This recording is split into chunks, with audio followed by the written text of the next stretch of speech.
What's up, everyone? It's Richard, aka Girl Rich. It's been a kind of a minute since I made a video. This is my DoorDash review. I started DoorDash Monday, or this week. What was it? The 12th, the 11th. Well, anyway, I started Monday of this week. I started about 9:30, 9:45 ish, and the dash lasted till about.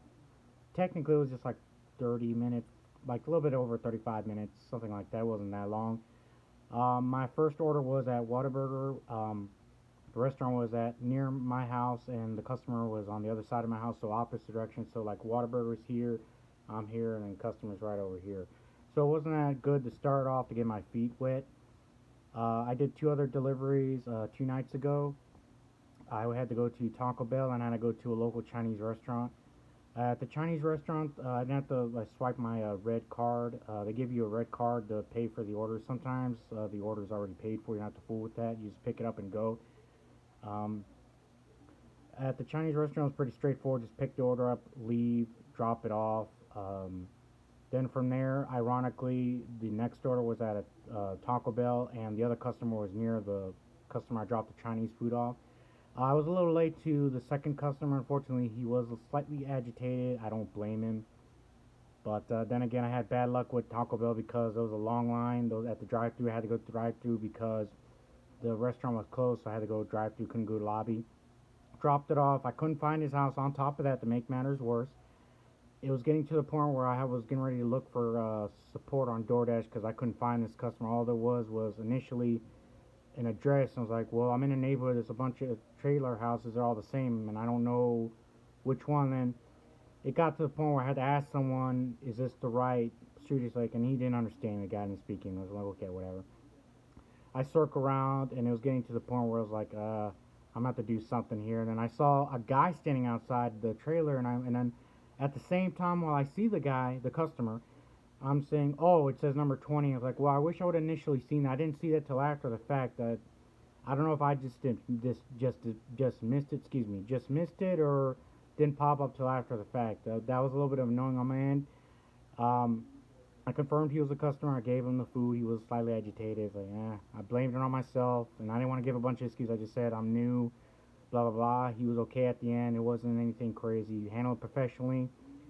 Went back home. I called. I didn't want to do any more dashes after that. Um, so here's a couple things to consider based on my first week. I think today would be the end of my first week. I'm actually waiting to do some dashes now. But anyway, a couple things to consider.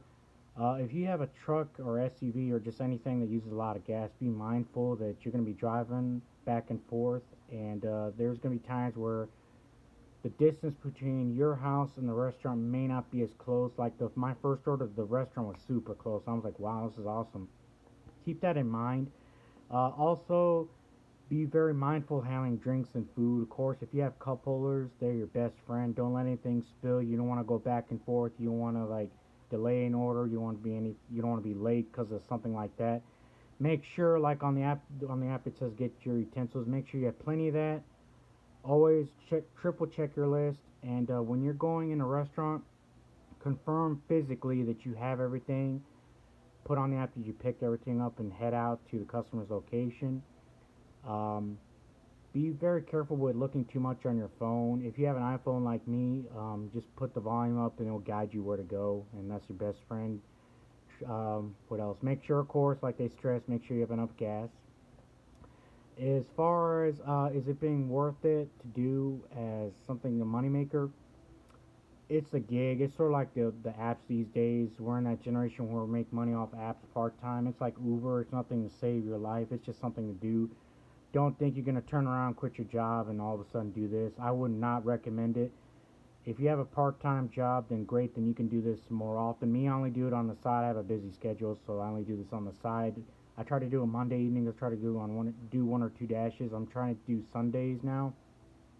I like to do some Saturday nights, and just kind of another thing to factor in your schedule when you want to do this, or if you want to be spontaneous about it. But peak times, at least where I'm at, it's between like 10 o'clock to maybe 2 o'clock, and then nighttime between like 6 to 11 ish. I think 11 is usually generally the cutoff time. So far, I've seen where there's orders coming in at 12 o'clock. I don't accept those because those are way on the other side of town. I'm not going to drive 11 o'clock at night, midnight on the way other side of town just for that. I'm not going to do it. I don't think I'm desperate enough for money for that. What else? I want to say, as far as your appearance, there's no dress code, but I want to say be professional looking. Don't come in raggedy in pajamas. I'm pretty sure there might be some people doing that. Hey, if that's what you want to come up as, go for it. But I would prefer at least being somewhat professional. This is what I'm wearing because, well, it's kind of humid today, and I'm just going to do a quick run. But I wouldn't really recommend going up there with pajamas or your sleeping clothes because you're working. I mean, you're not getting out of bed. Come on, let's be a little bit professional, even though you're technically working for yourself. You're your own boss throughout the process. So yeah, I think those are some things to consider. I'll let you know how everything else goes, and if I find out more points to share, I'll definitely let you know. Take care, and thanks for watching.